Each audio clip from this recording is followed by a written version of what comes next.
This pizza is a time capsule, and we are about to travel to Naples of the last century, following the true recipe passed down through generations of pizza makers. In this masterclass, we'll bring back to life the unique flavor of the authentic Neapolitan pizza. And if you got Italian roots, get ready for a trip down memory lane. The recipe I'm about to present is based on the Neapolitan Pizza Disciplinare regulation, the manual by Neapolitan pizza makers that establishes how to prepare the authentic traditional Neapolitan pizza called pizza verace, which you can enjoy in the famous century-old pizzerias of Naples. To make 6 dough balls of about 250 grams each, you'll need 930 grams of medium-low strength flour like Caputo Nuvola, Caputo Cuoco. If you are unsure whether your flour is spherical, just comment with its name and I'll help you to figure it out. Then 550 milliliters of water at room temperature, 22 grams of salt, 1 gram of fresh yeast or 0.3 grams of dry yeast. The first thing that catches the eye is the low hydration, which is the low percentage of water compared to flour, about 59%. From this alone, we can say that it's a different pizza compared to contemporary ones that have hydrations of 65, 70 or even 80%. For the dough, we can use a standard home mixer. In my case, it's a planetary mixer with double hook, which despite being very affordable, in my opinion, is quite close in performance to more expensive and renowned spiral mixers. Speaking of hooks, we need the classic flat beater to incorporate the ingredients and a dough hook to finalize the dough.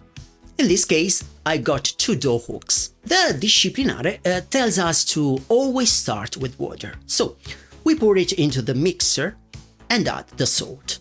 The goal is to dissolve the salt, and we do this at the lowest speed, in this case speed 1, with a flat beater. Now that the salt is dissolved, we can add 10% of the weighted flour, about 6 tablespoons. This precaution, again based on the old disciplinare, is to prevent the salt and yeast from coming into contact. Curiously, this step no longer exists in the new editions of the disciplinare, but it also says that salt and yeast can be together but for no more than 5 minutes. We've always been fooled by yeast versus salt urban legend.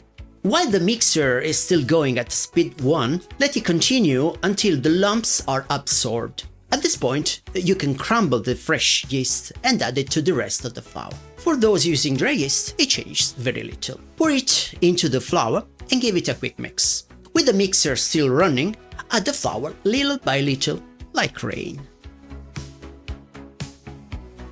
Always give the dough time to absorb the flour you add. When it's incorporated, add more. Here we go.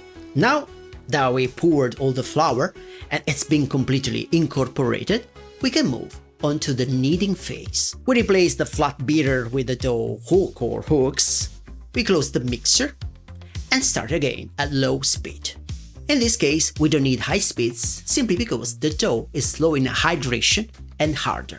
More than speed to give strength to the dough, we need a constant movement to make the dough more workable. The disciplinare says to continue for about 20 minutes. I'd leave to you to judge when it's time to stop the mixer, when the famous punto di pasta, the so-called dough point, has been reached. The punto di pasta is when the dough is perfect for you, neither too hard nor too soft, and ready to be portioned into balls. In hot weather, 20 minutes may be too much, and you risk ruining the dough even if it's low in hydration. Personally, I ran the mixer for about 10 minutes, gave it a 5-minute break, and continued kneading for another 5 minutes. And this is the result. A dough that is well developed, but not overly strong, with a slightly rough surface. But that's fine, because after doing some very gentle folds along with a hint of rounding, I let the dough rest for 2 hours. In my case, I covered the dough with the mixer bowl to prevent the dough from drying out. The disciplinare, however, suggests using a damp cloth on the dough. And here, after 2 hours, is the dough in all its glory. Well, more or less. Used to more hydrated dough, this one looks more like pasta dough.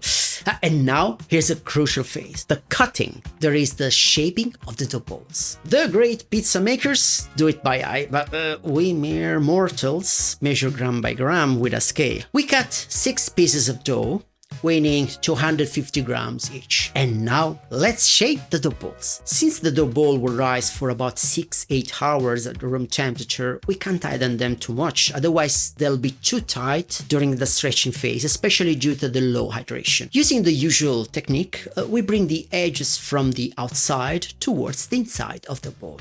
Grab the bottom and twist it until it closes. Remember, don't overdo it when tightening them. Here is another shaping so that you can focus on the details.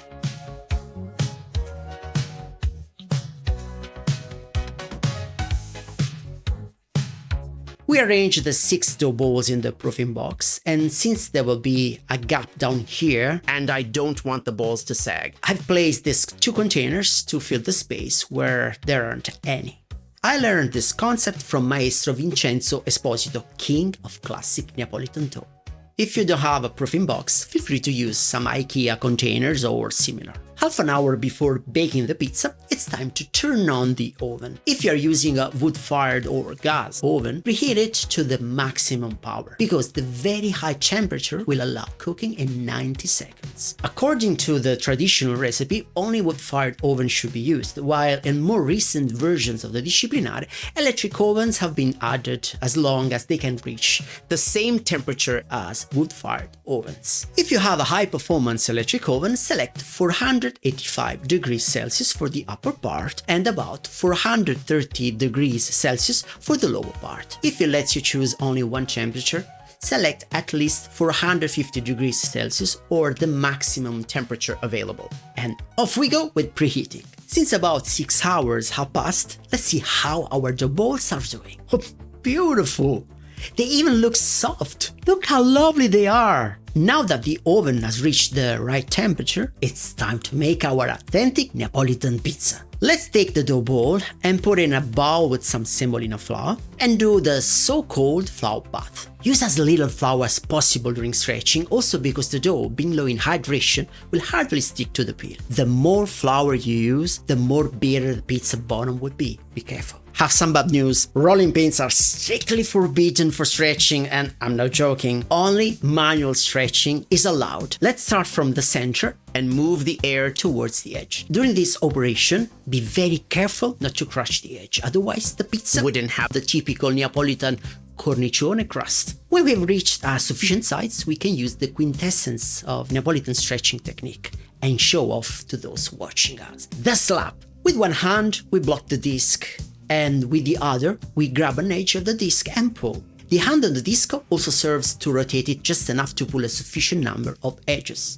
Now that we have stretched the pizza, let's move on to the toppings. The disciplinare recognizes only 2 kinds of pizza: marinara with tomato, garlic, oregano and olive oil, and margherita, which is the one we are going to make. As per disciplinare, we add about 60-70 grams of peeled tomatoes that have previously crushed with a food mill. We start from the center and spread it over the whole disc, being careful not to wet the crust. To avoid charring it, it's better to put the fresh basil in small pieces now, which once covered with mozzarella will remain almost intact and fragrant. According to the regulations, we add between 10-15 grams of grated hard cheese, pecorino or parmesan, or a mix of both. Then we add mozzarella or fior di latte, cut into strips like this. In total, we add between 80 and 100 grams. Let's sprinkle a tiny bit of flour on the peel to help. Then we drag the pizza onto the peel, pinching it on one side to make it slide effortlessly. I place the pizza on the peel so that it is perfectly round. A drizzle of oil, drawing number 6, which corresponds to about 5 grams. And now let's cook it for 90 seconds. Here is the pizza. It really looks like the one my grandparents used to eat in Naples. Here's the pizza bottom, well cooked. And really not bad for such a low hydration.